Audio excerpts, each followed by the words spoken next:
बड़े दिनों बाद पधारे महर्षि भास्कर। आपके पावन चरणों ने हमारे गुरुकुल को और भी पवित्र कर दिया। जब प्रभु जगन्नाथपुरी बुलाएंगे तभी तो हम आ पाएंगे।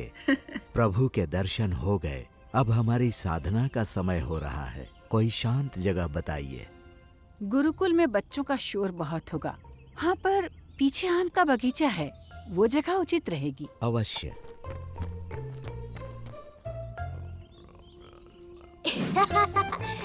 पकड़ पकड़ बलराम, पकड़।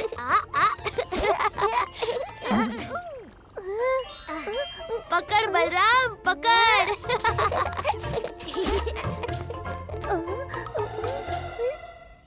क्यों इतनी जल्दी हार मान ली? जब तू खुद ही मेरे पास चला आता है तो मैं तेरे पीछे क्यों भागूं? हाँ, चल पकड़ा पकड़ी हो गई, अब कुछ खान पान हो जाए। तुझे भी ना हमेशा ही भूख लगती रहती है। चल आजा, आज मैं तुझे आम खिलाता हूँ। ना ना, मैं रुका हूँ, तू लगे रहे।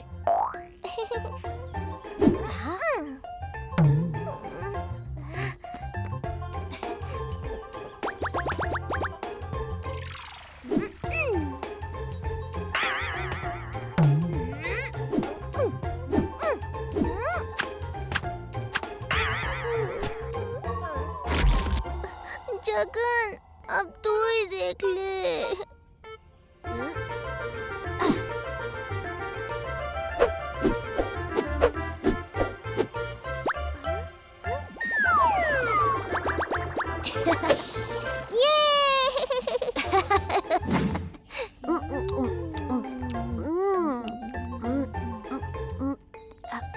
पेट तो भर गया, अब मैं चलता हूँ। तू भी जल्दी घर जा, रात होने वाली है।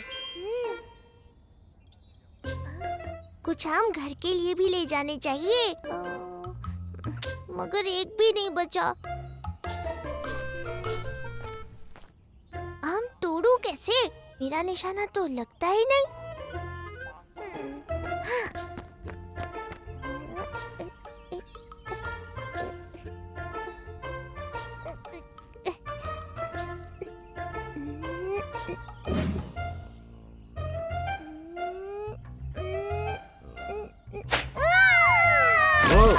कौन हो तुम बालक? मेरी साधना भंग करने का दुस्साहस कैसे किया तुमने?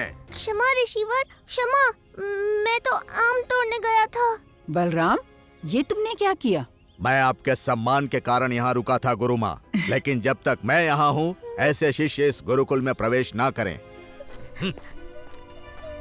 गुरु माँ, ये तुमने उचित नहीं किया बलराम। कुछ समय तक तुम्हें गुरुकुल से निलंबित किया जाता है।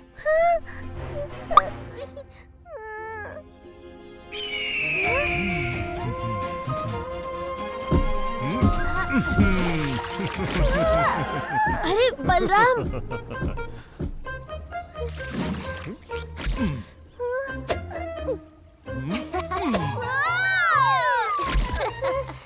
ये कौन सा तरीका है पीठ पर बिठाने का?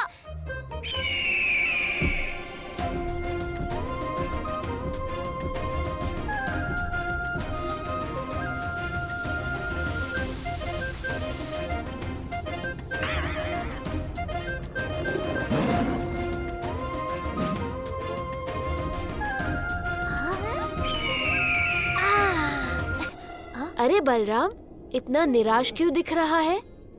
तुझसे क्या छिपा है? गुरुकुल से निलंबित होने के बाद कुछ अच्छा नहीं लग रहा। और कुछ नहीं, पर बर्फ अच्छी लगती है ना, वो देख। बर्फीला हिमालय। जगन, इन कपड़ों में तो मैं ठंड से मर जाऊंगा। अरे ये ले।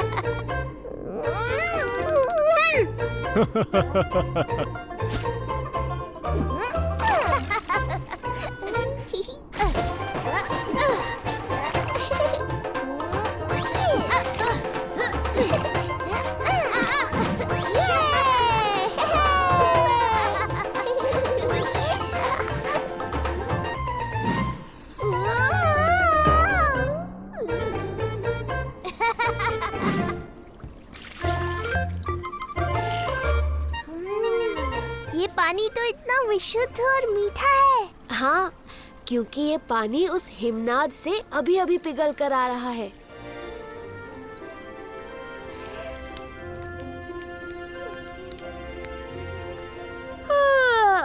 खेल कूद बहुत हो गई, मैं कुछ देर विश्राम कर लेता हूँ।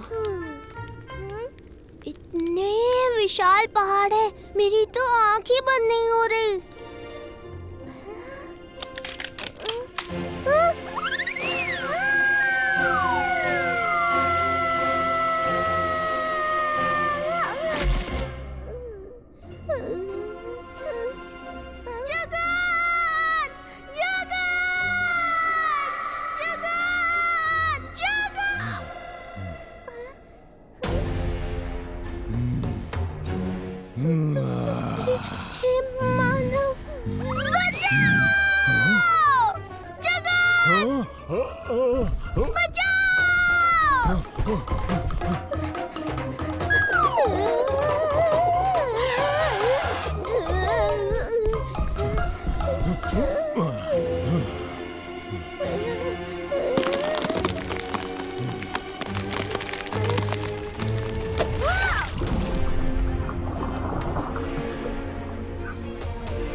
जगन भाग, पीछे हिममानव है। ये हिममानव तुझे प्रणाम क्यों कर रहा है जगन? तुम ही बता दो। जय श्री राम, जय जगन्नाथ। मुझे क्षमा कर दे, आपको हिममानव रूप में देखकर डर के मारे मेरा तो रक्त ही जम गया था। पर आप मेरे पीछे दौड़ क्यों रहे थे? मैं तुम्हारे पीछे नहीं दौड़ रहा था बलराम, बल्कि तुम्हें इस पतली बर्फ की चादर पर दौड़ने से रोक रहा था। परंतु आप यहाँ कैसे प्रभु? हिमालय का ये क्षेत्र ऋषियों की साधना का क्षेत्र है। यहाँ अनेक गुफाओं में ऋषिगण अपने तप और साधना में लीन हैं। और तुम तो ऋषियों के रक्षक हो, साधु संत के तुम रखवारे, असुर निकंदन राम दुलारे। बलराम, तुम सुनोगे हनुमान ऋषियों के रक्षक कैसे बने?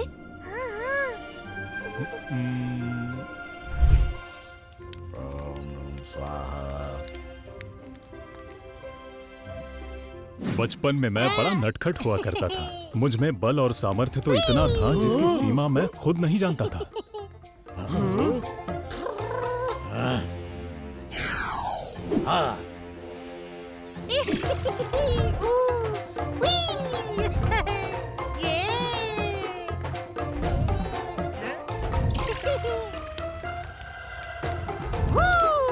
बचाओ बचाओ बचाओ।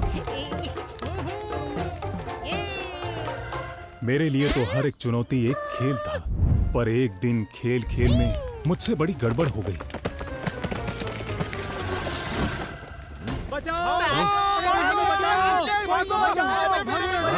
और उसी गड़बड़ के कारण मुझे ऐसा श्राप मिला जिससे मैं अपना सारा बल और सामर्थ्य भूल गया। फिर प्रभु श्री राम के आगमन के बाद ही मुझे मेरी शक्तियाँ फिर से स्मरण कराई गई।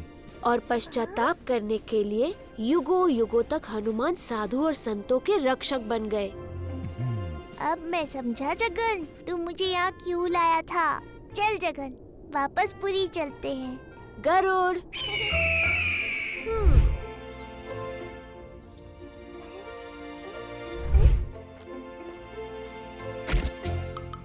मैं भी ऋषियों की रक्षा करूंगा।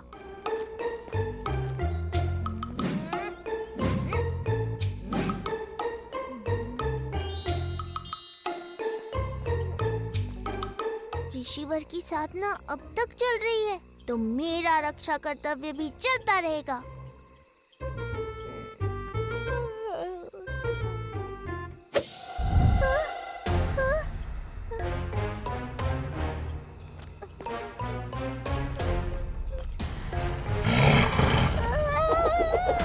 भेड़िया!